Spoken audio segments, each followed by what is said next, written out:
মার্ক্সবাদ চৈশা খাইয়া ভাইজা হজম করে বাংলাদেশের 1925 সালে এই বাংলায় কমিউনিস্ট পার্টির ভিত্তি স্থাপনকারী দুইটা ব্যক্তি, একজন কমরেড মোজাফফর আহমদ, আরেকজন কাজী নজরুল ইসলাম। আমরা লাস্ট ট্রেনের প্যাসেঞ্জার, এরপরে আর কোনো ট্রেন বাংলাদেশে আসবে না। যদি প্রফেসর ইউনূসের সরকার ব্যর্থ হয়, সর্বনাশ হয় বাংলাদেশের।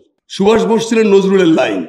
সুভাষ বোস, নজরুল এবং মৌলানা ভাসানী এরা হলো আসলে একই তরিকার। তো সেই সুভাষ বোস তাকে জাতীয় কবি বলে সম্বোধন করেছেন।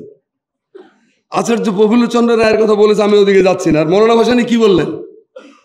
মৌলানা ভাসানী বলেছিলেন যে নজরুলের প্রতিটি কথা, প্রতিটি শব্দ এক একটি যুদ্ধ ঘোষণা। এই যুদ্ধ সাম্রাজ্যবাদ, উপনিবেশবাদ, সাম্প্রদায়িকতা, ধর্মান্ধতা, সকল প্রকার শোষণের বিরুদ্ধে। তাই কি নয়? এইটাই হলো। যাই হোক, আমরা তো জানি যে নজরুল লেখাপড়া করতো না। আমাদের অনেকে বলে যে ও তো লেখাপড়া করতো না। তো নজরুলের একটা প্রবন্ধ আছে, বিশ্ব সাহিত্য, এই মূর্খগুলোকে ধরে ধরে গিলাবেন, বলে গেল ধরবেন, পরে দেখার মধ্যে কি আছে। মার্ক্সবাদ চৈশা খাইয়া ভাইজা হজম করে বাংলাদেশের 1925 সালে এই বাংলায় কমিউনিস্ট পার্টির ভিত্তি স্থাপনকারী দুইটা ব্যক্তি, একজন কমরেড মোজাফফর আহমদ, আরেকজন কাজী নজরুল ইসলাম। এই কমিউনিস্ট পার্টি ম্যানিফেস্টো এবং গঠনতন্ত্র দুটাই নজরুলের প্রণয়ন করা ছিল। এই খবর জানে না, কারণ উনি তো সোনার চামচ মুখে নিয়ে জন্মায় নাই। অতএব তাকে মান সম্মান দিলে আমাদের হুমায়ুন আজাদের খুবই সমস্যা হতো। নজরুল বলছে যে ৩ গাছে জোনাকির দল, চাঁদের নিন্দা করে কেবল। ৩ তেঁতুল গাছের ঝোপের মধ্যে জোনাকি চাঁদের নিন্দা করে, কি ছোট লোক দেখো। আর আমি কত সুন্দর, কত আলো, আমার সুইট। তো জোনাকি পোকার নিন্দা বন্ধ করছেন নজরুলকে সারা জীবনই। তাতে নজরুলের কি যায়? গান দিকে ছাড়েন নাই তিনি।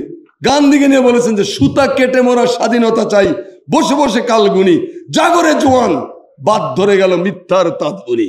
শহীদদের উপরে বই বের করার উদ্যোগ নেওয়া হয় নাই, হয়তো হয়েছে, আমি জানি না, উপদেষ্টা মহোদয় ভালো বলতে পারবেন। এগুলো এখন আমাদের দরকারি, নজরুলের সাথে এগুলো প্রাসঙ্গিক। তো এটা একটা কথা বলেছে যে জাতীয় কবির সাংবিধানিক স্বীকৃতি। আমি বলি এ নিয়ে বহুবার উদ্যোগ নেওয়া হয়েছে, নানান টালবাহানা করে দাদারা একটু অখুশি হন। এই অখুশির কারণ দেখে আসাদুজ্জামান নূর সাহেব এইটা রিজেক্ট করে দিয়েছিলেন পার্লামেন্ট থেকে। 1.5 তারিখ সহ আমি দিতে পারবো। তিনি বলছেন না না না, নজরুল আমাদের হৃদয়েই আছে। তো তখন প্রশ্ন করছিলেন এমপি একজন, বলছে তো জাতির পিতাও তো হৃদয়ই আছে, এটার সংবিধানের মধ্যে ঢুকেছেন কেন? তো বলছেন না, ও জাতির পিতাই জাতির পিতা, কারণ ওর বাড়ি গোপালগঞ্জ। এর বাড়ি তো গোপালগঞ্জ না, এর বাড়ি হলো চুরুলিয়া। সমস্যা, স্মৃতি বিজড়িত স্থানগুলো সংরক্ষণ করতে হবে, অথবা ফলকায়িত করতে হবে। নজরুল পর্যটন চালু করতে হবে।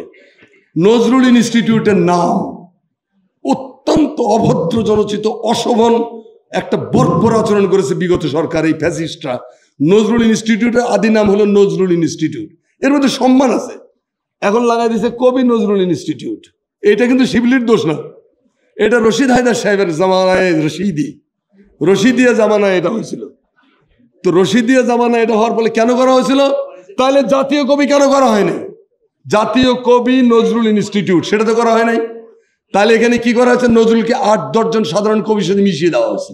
কেন আমাদের আম্বাসিগুলো ওখানে বসে বসে রাজার হলে আপনি বসে থাকবেন, খাবেন দাবেন? তো কালচারাল ফ্রন্টে কাজ করতে হবে না? কালচারাল ফ্রন্ট কি আপনার মামা লাগে না শালা লাগে, যেটা দেখতে পারেন না? কালচারাল ফ্রন্টে কাজ করতে হলে পাকিস্তানরা ইকবালকে নিয়ে করে, ভারত নজরুল রবীন্দ্রনাথকে নিয়ে করে, জার্মানিরা গেটে নিয়ে করে, বাংলাদেশে গেটে ইনস্টিটিউট আছে। কেন পৃথিবীর অন্তত 50টা দেশে নজরুল ইনস্টিটিউট শাখা নাই? করাই তো করতে পারতাম, কালচারাল ফাইলটা তো আমরা করতেই পারতাম।